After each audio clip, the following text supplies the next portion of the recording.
Daddy ഊപ്പേ, ഇത്തവണത്തെ ഓണത്തിന് നമ്മുടെ പ്രജകൾക്ക് നമ്മൾ എന്താ സമ്മാനങ്ങൾ കൊടുക്കാൻ ഒരുക്കിയിരിക്കുന്നേ? തിരുവേടി നമ്മുടെ പ്രജകൾക്ക് രാജകുമാരി ഗ്രൂപ്പിന്റെ 3 കോടി രൂപയുടെ സമ്മാനങ്ങൾ.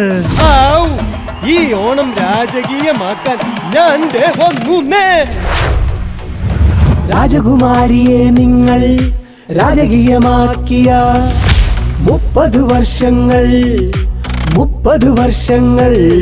ഓണമാഘോഷിക്കാം 3 കോടി രൂപയുടെ ഓണസമ്മാനം.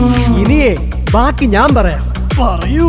Mahendra Thar rocks, 10 TVS scooter, gold ornaments ഉണ്ട്, പിന്നെ ഇലക്ട്രോണിക്സും ഏറെ, ഹോം അപ്ലയൻസസ് ഉണ്ട്, പിന്നെ ഗിഫ്റ്റ് വൗച്ചറും വേണ്ടേ. ഈ ഓണം രാജകുമാരി ഗ്രൂപ്പിനോടൊപ്പം രാജകീയമായി ആഘോഷിക്കൂ. രാജകുമാരി ഗ്രൂപ്പിൽ നിന്നും 2026 ഓഗസ്റ്റ് 1 മുതൽ പർച്ചേസ് ചെയ്യുന്ന ഭാഗ്യശാലികളെ കാത്തിരിക്കുന്നത് ബമ്പർ സമ്മാനങ്ങൾ. ഈ ഓണം രാജകീയം നമ്മുടെ സ്വന്തം രാജകുമാരിക്കൊപ്പം.